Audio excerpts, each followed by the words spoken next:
maayarka magaalada Laascaanood Cabdicasiis Xuseen Taarwale oo ay weheliyaan qaar ka mid ah xildhibaanada golaha deegaanka iyo sarkaal ka tirsan wasaaradda arrimaha gudaha Soomaaliland ayaa maanta xafiiskiisa ku soo dhaweeyay madax qaybeedka xafiiska howlaha ciidanka dadamiska ee qaranka Guuleed Xariir Maxamed waxaana ujeedka kulankaasi ahaa shaacinta shaqaalaha ciidanka dadamiska magaalada Laascaanood oo dufcadii u horeysay diiwaangelinteeda la bilaabay maanta oo khamiista taariikhduna ku beegan tahay 16 bisha January 2019 socon doontana muddo 5 cisho gudahooda madax qaybeedka xafiiska howlaha ciidanka dadamiska ee qaranka Soomaaliland Guuleed Xariir Maxamed ayaa ka warbixiyay shuruudaha laga rabo cidii ka mid noqonaysa ciidanka dadamiska Laascaanood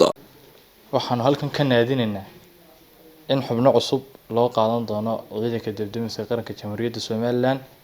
xubnahaas oo looga baahan yahay shuruudo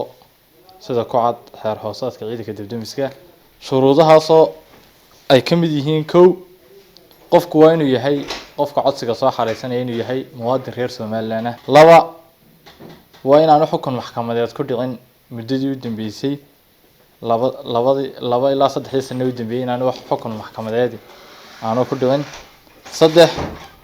inaanu lahayn wax balwada sida jaadka iyo sigaarka iyo wixii la mid ah afar inaanay daadiisu ka yaraan 18 sano jir kana weynaan 25 sano shan inuu leeyahay aqoon ugu yaraan dugsi sare ama wax u dhigma lix waa inaanu dhererkiisu ka yaraanin mitir 75 isla markaana culeyskiisu aanu ka yaraanin 65 kiilo in laga qaadi doono imtixaano sida orod culeys qaadis diin taariikh iyo xisaab waa inaanu shaqo kale ku jirin isla markaana waxbarasho aanay socon waa markasta heegan baad ku jiraysaa adoo gurigaaga jooga iyo adoo shaqada ku jiraba inuu la yimaado laba sawir oo kura iyo shahaadadiisa originalka isagoo koobigeedana keenaya originalkan oo soo qaadanaya koobigana oo keenaya in la eego qofkan quwadiisa jir ahaaneed ma dhisanta cali caawil oo isna sarkaal ka tirsan wasaaradda arrimaha gudaha Soomaaliland ayaa halkaasi ka hadlay hawsha dabdamiskuna waa hawl muhiim ah hadii maanta ay u timi waxaan leeyahay reer Laascaanood ka faa'iideystaan dadkana ha qoraan xaruntiina waxa weeye hore loogu bixiyay bid ama muxuu qandaraas waxaan aad iyo aad ugu hambaleynayaa maayarka iyo ciidanka booliiska iyo mas'uuliyiinta kale ee gobolkaba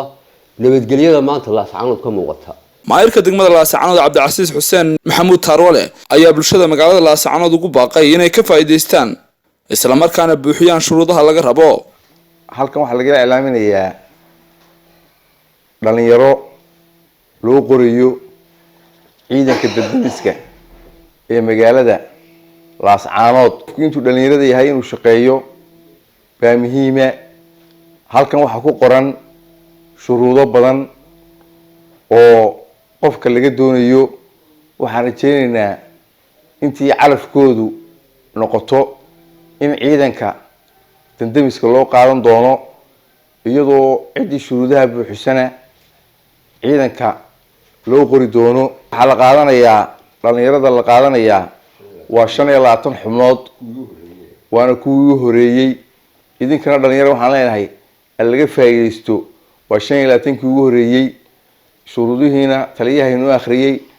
cidii ilaahay calafkeeda ka dhigo uunba ee shuruudaha buuxisa uunba ku guuleysan doonta insha Allah muddadu waa 5 cisho oo maanta ka bilaabma waxaan leeyahay ka faa'iideysta walibaan Axmed Ciise Liibaan qaran warbaahinta qaranka Jamhuuriyadda Soomaaliland Laascaanood xarunta gobolka Sool